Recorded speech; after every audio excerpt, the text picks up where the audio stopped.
This game messed with my head in a way that I wasn't exactly ready for. It's incredible and does horror in such a unique way, and it's only just a demo. Imagine this: the sun is broken, a symbol of life and energy is now toxic and will burn you alive. The world is dead, and now you're alone in a house at the end of the world. But every single night, someone knocks on your front door. They sound human, they look human, and they say things like you and I, but they could just be pretending. No, I'm Not Human is an upcoming indie horror game that might just be one of the most creative, chilling experiences we'll get this year. It's a mix of paranoia, psychological horror, and survival, all wrapped up in a retro analog aesthetic that feels like you unearthed cursed VHS tape from a parallel dimension. In this video, I want to break down exactly what makes this game so dang compelling and why it's gaining traction online, and how it uses minimal mechanics to maximum effect, all while making you question your own instincts. Let's get into it.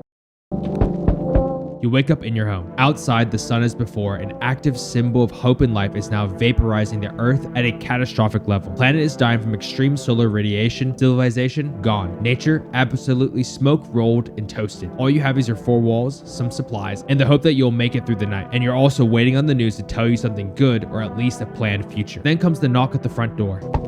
A noise that every person is familiar with, but somehow it's become eerie. Strangers begin to show up one by one, claiming they're survivors, and they beg to come in. Now it falls upon you to decide if they get to stay with you, determine if they're able to survive the night or not. Some of these interactions really make you feel horrible, and you want to take all of them in. However, here's the twist: some of them aren't human, and your only task: survive. Figure out who you can trust and let them in, and let those that you suspect are visitors out. Visitors are creatures from another world that are able to imitate humans, nearly perfect in every way, and the only way you are safe from them is that you're not alone. So you're in a constant battle of letting people in to make sure you're not alone, but also to make sure that they themselves aren't a visitor. The mechanics are simple in execution, but this game builds an atmosphere which makes you uncomfortable that you, a regular person, gets to decide if someone lives or dies. The core loop is slow, tense, and unsettling. Every night, someone comes to your door. You talk to them, observe them, and maybe they offer food or plead for shelter. Some seem nice, and others feel very off. You're given tiny details to work with, as there's no voice acting in this game yet. You get subtle facial expressions, what they say, with some dialogue choices to really suss them out. Some of them come with scenarios where you feel like a monster if you say no. Someone and their kid, person carrying their deceased lover, and even children where their parents were taken from them. During the day, you get news coverage detailing as much information as they have on hand,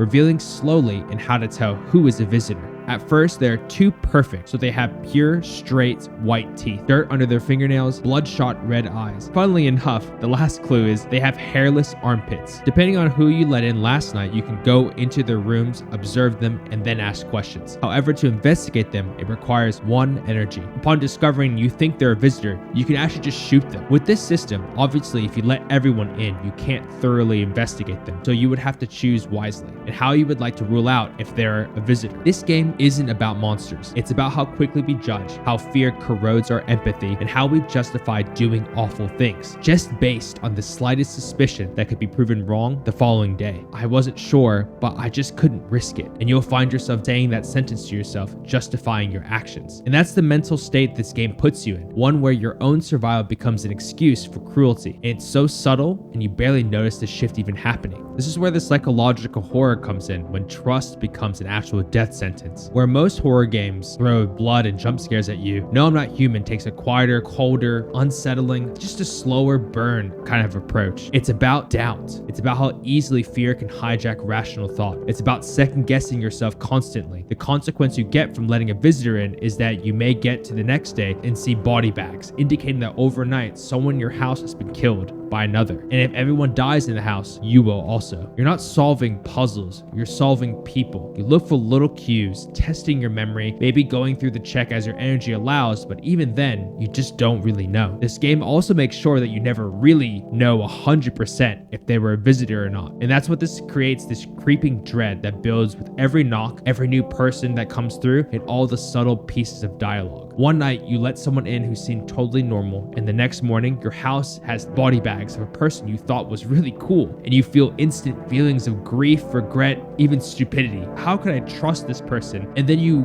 question, who was it? that killed him. Another night, you may suspect someone that's a visitor and you shoot someone on the spot. Only then, the next day, you read a note lying around saying that they just wanted to say goodbye before taking their own life or have a chance to bury their loved ones. This game weaponizes empathy. It knows that deep down, we want to trust people. We want to see the good, but it also knows that we're terrified of being wrong, going against our survival instinct. Visually, the game has this grainy VHS era aesthetic. It's lo-fi, yes, but it works. The jank makes everything feel more real, more grounded, like this could be actual found footage of the last person alive. Think Cloverfield. The interface is minimal. There's no HUD cover, just your house, your decisions, and your gut feelings. The sound design overall is really nice. There's subtle background hums, distant screams. The knock head sounds just a little bit too polite.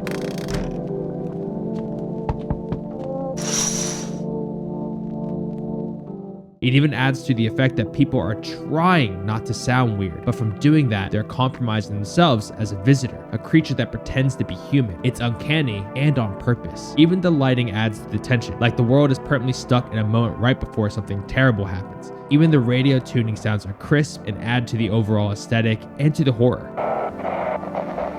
I know it's just in a demo phase right now, but I played through a couple of times and different characters show up and I wanted to know their own individual story. I can't wait to see how this game ends up on full release because all of these choices are about reflection, it's about guilt, it's about asking yourself, did I do the right thing? These indie developers are incredible. The team behind this, Trioskaz and Critical Reflex, you know, the publisher that also made Mouthwashing. These two guys clearly get what makes horror work. This isn't about polish or scale, it's about ideas, and No, I'm Not Human has a lot of them. They tell them in such compelling ways. It pulls some analog horror, social deduction games, and survival horror staples, but it remixes them into something that feels fresh. It's yet another indie game that knows exactly what it wants to be and executes it with style. Even in demo form, already getting a buzz. People like CDogVA have played it. I'm pretty sure Jacksepticeye has already highlighted it as well. People are making theories, analyzing dialogue, pairing notes on which visitors were real and which were likely faking it, and they're really excited for the full release of the game. Outside of this guy who's obviously one and is haunting you at the beginning of the game, we don't have any 100% proof of who is a visitor. Now, this is a kind of game that builds community because the ambiguity forces you to talk about it. Look, to be honest, this is the kind of horror that we need. I love a good jump scare, gore, and hyper-realism, but this is horror that lingers and is told in such a unique way, and it's made by indie developers, a couple guys with a vision. No, I'm Not Human is shaping up to be one of the most smartest, most unsettling indie horror games of the year, and it's set to release in Q3, which is now, maybe tomorrow, hopefully soon. It just needs, I think, one thing. Just my idea as it puts out there, I'm putting it out into the universe, is that you and I, or me, alone, in a room, making absolutely impossible choices that will affect everything we've built throughout the time of the playthrough, just for it to end, and then making me want to replay the entire game all over again. Now, if that responsibility doesn't scare you, then I don't know what will, but I'm looking forward to it.